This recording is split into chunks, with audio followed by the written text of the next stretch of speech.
awoke to sirens. They wailed up the street, red and blue strobes flashing across her curtains. She staggered to the window, still groggy from the sleeping pills, and pulled the blinds just enough to see. Outside, police cars blocked the narrow road, their doors open. Neighbors had gathered in clusters, whispering. And at the center of it all, the landlady's husband stood in handcuffs, his head bowed as officers led him into the back of a cruiser.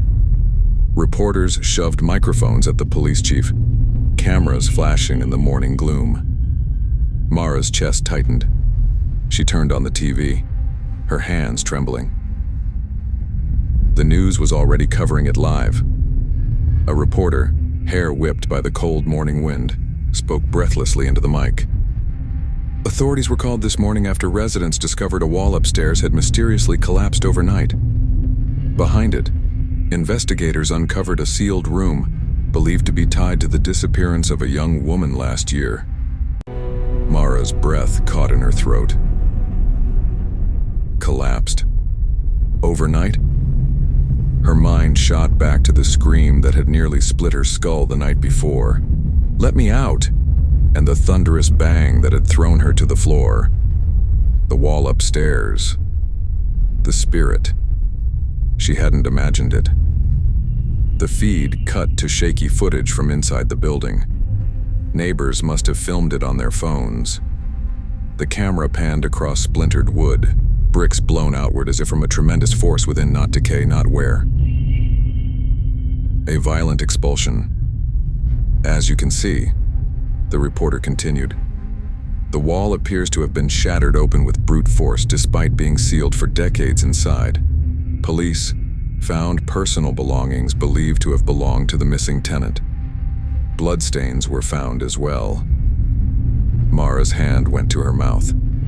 The screen shifted again, this time showing officers carefully stepping into a narrow, dust-choked room.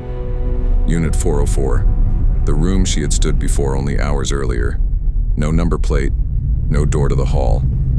Just a tomb, walled away.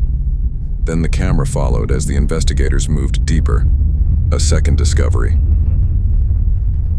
At the far end of the room, hidden under years of dust and discarded boards, was a staircase. Mara's blood ran cold. The officers descended, flashlights bobbing. The signal was shaky, the camera operator struggling to keep up. And then came the pounding thud. Her wardrobe rattled violently against the wall. Mara's head whipped toward it. She wasn't imagining it. The noise was real. Each strike from the officers upstairs reverberated down the hidden stairwell and into the partition that her wardrobe leaned against. Thud. Thud. The wardrobe shook harder, dust spilling from its corners. The TV broadcast caught the moment live, the officers hammering at the lower wall, their crowbars tearing at plaster and wood. And then, crack. The wall gave way.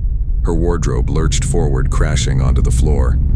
Behind it, the partition split open with a deafening boom. On her TV, the footage showed officers breaking through into a hidden passage, stepping into a room that looked disturbingly familiar.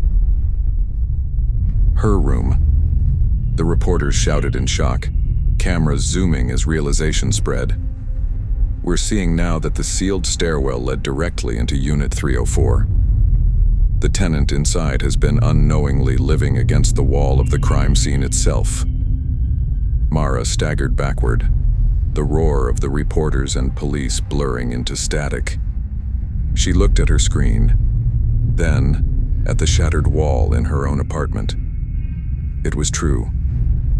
The room above, the pounding, the screams, it had never been an apartment at all.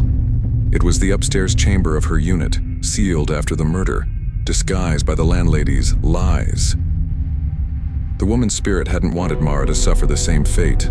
Every bang, every scream, every desperate get-out had been a warning. Mara sank to the floor, staring at the broken wall. The broadcast still ran in the background, her own frightened face now caught on camera. the crew pointing as the officers stepped through the destroyed stairwell behind her. And for the first time since moving in, Mara finally understood the truth.